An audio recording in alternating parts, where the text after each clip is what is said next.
నమస్తే. నేను మీ ప్రియాంకరావు. ఈ కల్తీ నెయ్యి వ్యవహారం ఏదైతే ఉందో ఇది నిశితంగా పరిశీలిస్తే అంటే గతంలో చాలా మంది చెప్తున్నారు.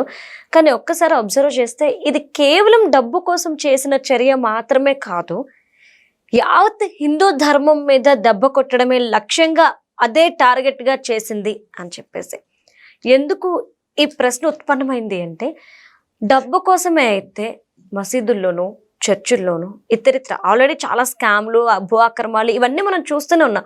వీటి మీద సంపాదించారు కదా, మళ్ళీ దీని గురించి ఎందుకు అంటే ఈ విధమైన స్కామ్ ఎందుకు చేస్తారు అనే క్వశ్చన్ కేవలం తిరుపతితో మాత్రమే ఆగిపోకుండా శ్రీశైలం అని ఇలా కొన్ని పుణ్యక్షేత్రాలు కేవలం హిందూ ధార్మిక క్షేత్రాలకి మాత్రమే ఈ కల్తీ నెయ్యి వ్యవహారం అనేది పాకడం, తర్వాత దాడులు, గత 5 ఏళ్లలో జరిగిన దాడులు ఇవన్నీ గమనించుకుంటే హిందూ ధర్మాన్ని టార్గెటెడ్గా చేశారు ఈ వైసీపీ వాళ్ళు అని ఒక చర్చ ఈరోజు తెర మీదకి వచ్చేసింది. మరి ఇందులో వాస్తవం ఎంత అనేది తెలుసుకునే ప్రయత్నం చేద్దాం. దీని గురించి మనతో మాట్లాడడానికి సీనియర్ జర్నలిస్ట్ సిఎస్ రావు గారు ఉన్నారు. ఆయన అడిగి తెలుసుకుందాం. నమస్కారం సార్. సార్, అంటే ఏదైతే గత 5 ఏళ్లలో ఆంధ్ర రాష్ట్రంలో జరిగిందో అదంతా కూడా కేవలం డబ్బు కోసం జరిగింది అనుకోవాలా? అంటే హిందూ ఆలయాల మీద దాడులు, ఈ కల్తీ నెయ్యి, అంతకుముందు తిరుపతిలో పరకామణి చోరీ, పట్టు వస్త్రాలు ఇవన్నీ చూసిన తర్వాత లేదా హిందూ ధర్మం మీద టార్గెటెడ్గా దాడి చేశారు అనాలా? ఏమనాలంటారు? ఇప్పుడు ఇవన్నీ గమనిస్తే కనుక నాకు రెండు మూడు రోజుల క్రితం నాకు తెలుసు ఫ్రెండే, ఆయన చరిత్ర గురించి బాగా తెలిసినటువంటి ప్రొఫెసర్.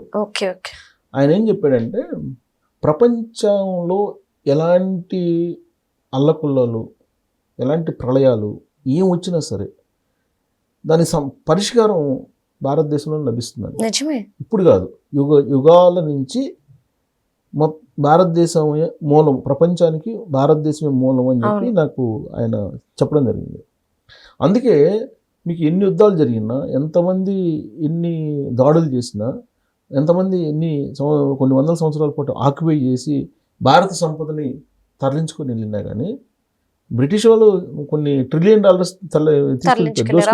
దోచుకెళ్ళిపోయారు. ఇంత చేసినప్పటికీ కూడా భారతదేశం యొక్క మూలం ఏదైతే ఉందో సనాతనం కుటుంబ వ్యవస్థ, ఇది ఇప్పటికీ కూడా పదిలంగా ఉంది. ఇదే ప్రపంచానికి పరిష్కారం ఇచ్చింది. ప్రపంచంలో ఉండేటువంటి సమస్యలకి పరిష్కారం దొరకాలి అంటే మూలం భారతదేశం అనేది ప్రపంచ దేశంలో ఉండే అందరికీ తెలుసు అంట. సో భారతదేశ ప్రజలకు అంటే మనం ఇక్కడ ఉంటాం కాబట్టి మనకు వాల్యూ తెలియదు కదా. సో కాబట్టి అందుబాటులో ఉన్నది దేనికి వాల్యూ ఉండదు, అందుబాటులో లేనిదే మనకి దూరం కొన్ని నుండి పెద్దలు. సో అలా ఉంటుంది. సో ఆయన చెప్పింది ఏంటంటే భారతదేశం మీద ఎప్పుడు కూడా అందరి కళ్ళు ఉంటాయంట.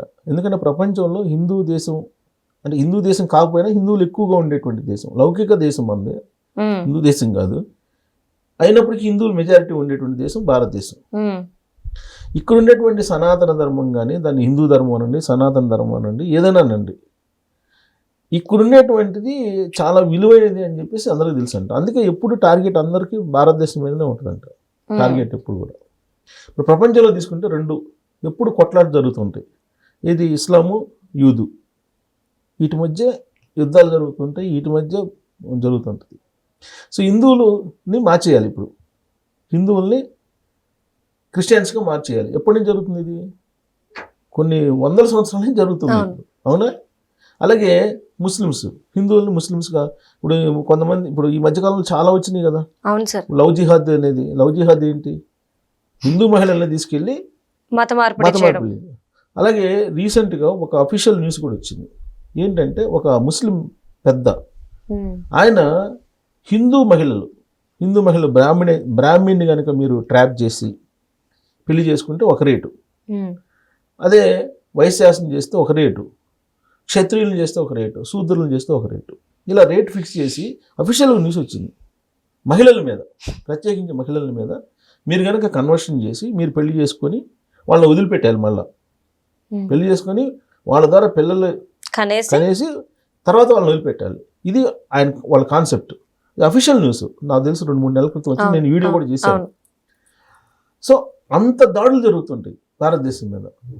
ఆ తరహా దాడులు అంటే యుద్ధాలు హిందూ మహిళల మీద, హిందూ ధర్మం మీద. హిందూ ధర్మం మీద కానీ హిందూ సాంప్రదాయాల మీద కానీ ఈ విధమైనటువంటి కుట్రలు జరుగుతుంటాయి.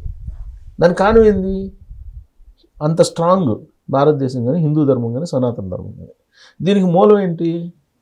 హిందూ దేవుళ్ళు, దేవతలు, ముక్కోటి దేవతలు. మనం ఏంటి? ప్రతి దాన్ని దైవంగా భావిస్తాం. అవును, నువ్వు రాయిని చూస్తే దైవంగా భావిస్తావు, అవును, నీళ్ళని చూస్తే దైవంగా భావిస్తావు. అవును, అవునా? వాయుదేవుడు, మనం శ్రీకాళహస్తి పోయి మనం వాయుదేవుడిని చూస్తాం. అంటే పంచభూతాలు, భూతాలు, వీటన్నిటిని మనం మనకి మామూలుగా క్లుప్తంగా చెప్తారు కదా, ఇందు గలడు అందు లేదు వాళ్ళదు, ఎందెందు వెతికినా అందందే గలడు అని చెప్పి చెప్తుంటారు.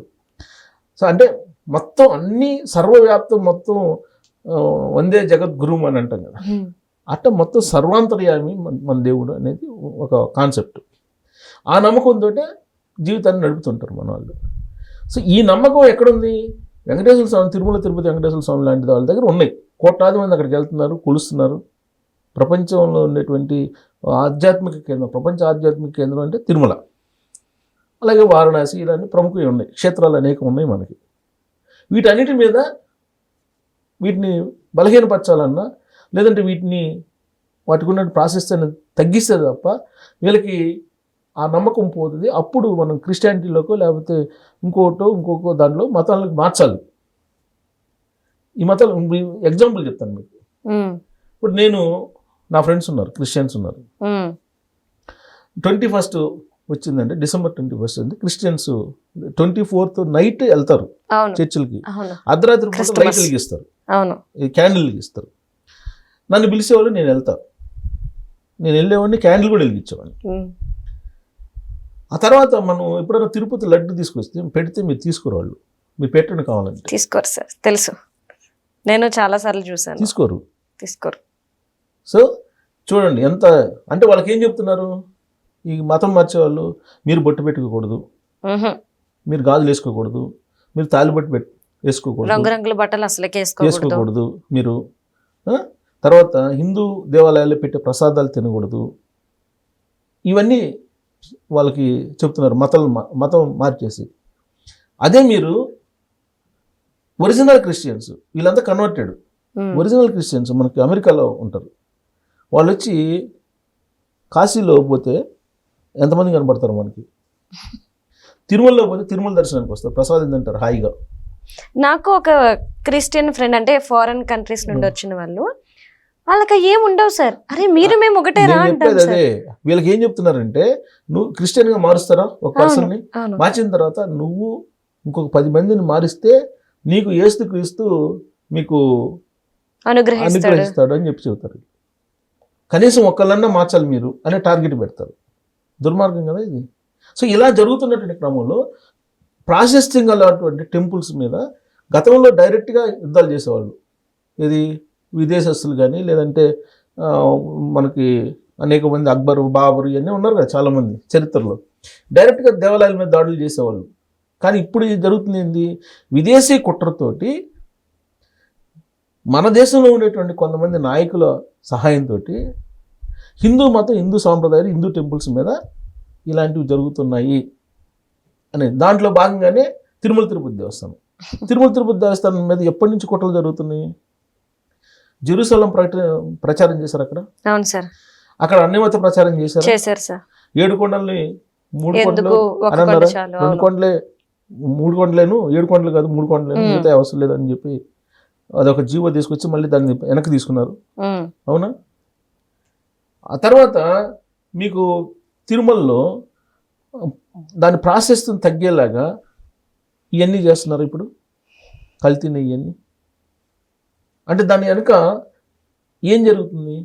వీళ్ళు కేవలం ఈ 60 లక్షల కేజీల నెయ్యి కానేటువంటి నెయ్యిని లడ్డుల్లో కలిపేసి డబ్బుల కోసమేనా, 250 కోట్ల రూపాయల డబ్బుల కోసమేనా, లేదంటే ఈ మతం ఏదైతే ఉందో దీని మీద అంతర్జాతీయ కుట్ర క్రమంలో జరిగిందని చెప్పి అనుకోవాలా? 250 కోట్లు నథింగ్ కదా. లిక్కర్ స్కామ్తో పోల్చుకున్నా, ల్యాండ్ స్కామ్తో పోల్చుకున్నా, లేదంటే అనేక స్కాములు జరిగినాయి తెలుగుదేశం పార్టీ వాళ్ళు చెప్తుంటారు కదా, వాటిలో బయటపడినటువంటి అమౌంట్ కన్నా ఈ 250 కోట్లు అనేది కంపేర్ చేసుకుంటే నథింగ్ కదా. మరి మీ ఇప్పుడు 250 కోట్లు కోసం చేశారు ఇదంతా అని చెప్పి అనిపిస్తుందా, లేదంటే దీని వెనక అంతర్జాతీయ కుట్ర, ఆ కుట్రలో కొంతమంది భాగస్వాములు అయిన కారణంగానే ఇదంతా జరిగిందని చెప్పి అనిపిస్తుందా? Second the right. ఈ యాంగిల్లో కదా సిబిఐ వాళ్ళు చేయాల్సింది. కానీ దారి తప్పుతుంది అంటారు. అసలు ఈ యాంగిల్లో చేయాలి కదా. రైట్. ఇప్పుడు ఢిల్లీలో చైనా సపోర్ట్ తోటి మాట్లాడుతున్నాడు రాహుల్ గాంధీ అని చెప్పేసి పార్లమెంట్ వేదిక బీజేపీ వాళ్ళు ఆరోపిస్తున్నారు కదా. అవును సార్. అవును. విదేశీ కుట్ర ఉంది నరేంద్ర మోడీ గారిని దింపేయడానికి అని చెప్పి అంటున్నారు కదా. అవును. మరి దీంట్లో అంత పెద్ద కుట్ర లేకపోతే మీకు అసలు ఒక చుక్క పాలు లేకుండా, నెయ్యి లేకుండా, ఒక బొట్టు నెయ్యి లేకుండా ఉన్నట్టు భ్రమింపజేసి మరి ఇంత చేశారంటే ఇది చిన్నదా?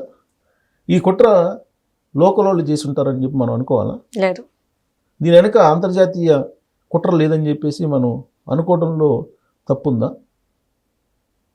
మొత్తం ప్రాసెస్ ఏం తీసుకోండి.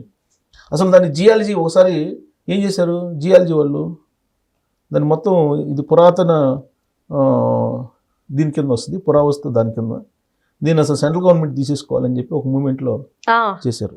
అప్పట్లో చేశారు, చాలా గొడవ అయింది. అవును, చేశారు కదా. అవును. ఇట్లాంటివన్నీ వరుసగా చాలా ఉన్నాయి, జరిగిన పరిణామ క్రమంలో వచ్చినటువంటి అంశాలు చాలా ఉన్నాయి. మరి ఇదంతా ఏంటి? తిరుమల తిరుపతి దేవస్థానం మీద మీకు ఎందుకు అంత? మరి ఇది కేవలం ఇక్కడ ఏదో డబ్బుల కోసం చేసినటువంటి కుట్ర కింద మనం అక్కడ పరిమితం అవుతున్నాం. మరి దీన్ని ఎందుకు అంతర్జాతీయ సంబంధించినటువంటి వ్యవస్థలు, ఆ వ్యవస్థలు కొంతమందిని క్యాప్చర్ చేసి ఇది ఈ కుట్ర చేస్తున్నారు అని చెప్పి ఎందుకు అనుకోకూడదు? ఆ దిశలో ఎందుకు వీళ్ళు ఇన్వెస్టిగేషన్ చేయకూడదు? రైట్. ఆ దిశగా చేయాలి, చేస్తే నిజాలు బయటకు వస్తాయి. Right. Right. Thank you so much sir.